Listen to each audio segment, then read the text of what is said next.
Hello everybody, my name is Jim, I'm from Active Lincolnshire, and today I'd like to show you the Let's Move Lincolnshire Activity Finder, but most importantly, the easiest way for you to get your exercise classes, groups, sporting sessions, events, things of that nature onto our platform so anyone in the county can find them if it's relevant for them.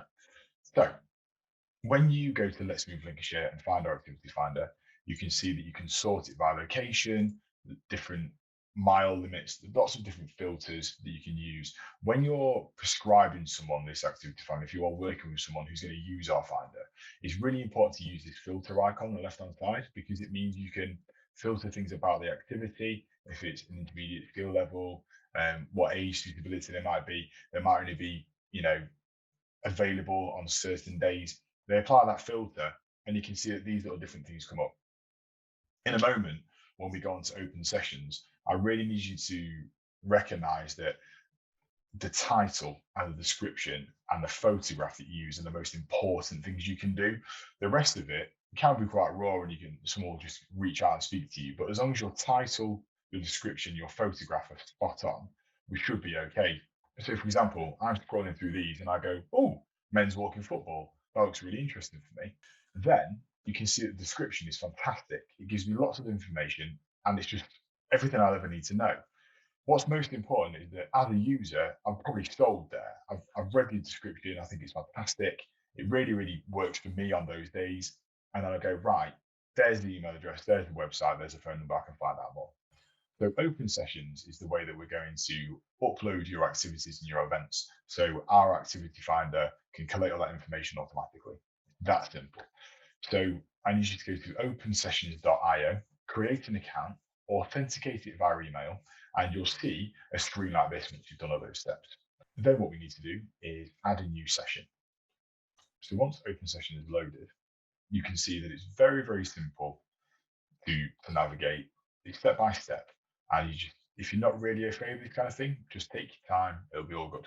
But remember, the most important things to do to begin with are a title that essentially does what it says on the tin and that makes people go, "Oh, I'm interested in that."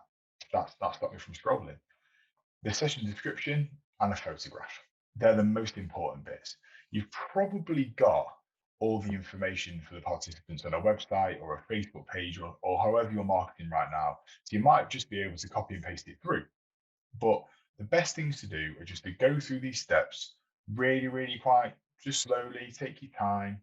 So you can see this on an offline session at a physical location.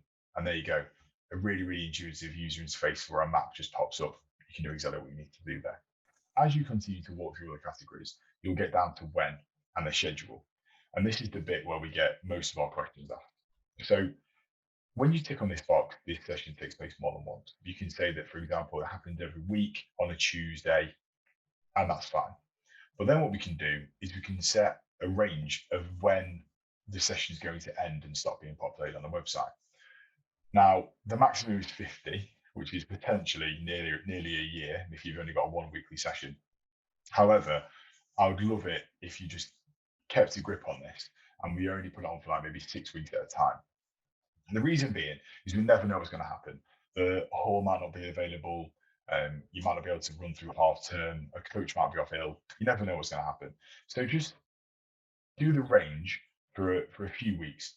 Don't worry because Open Sessions is really intelligent and it'll send you an email and go, "Oh, by the way, the session or the schedule or whatever you did is about to expire. Maybe you could log in and just update it." And that's what you'll have to do. You just go in, update it, make sure everything's working, and you leave again. And you probably won't have to touch it for another 6 weeks.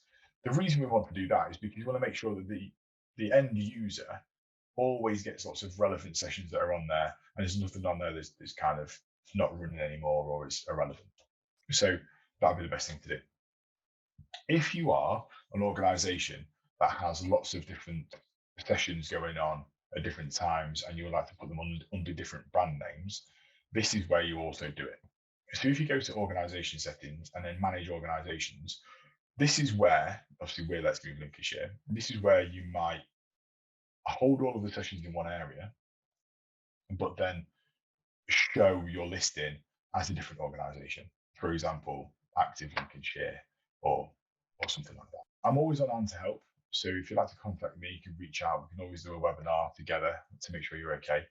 But in the meantime, please log yourself onto Open Sessions, put your activities on there, and hopefully we can get this activity finder really, really busy. Cheers.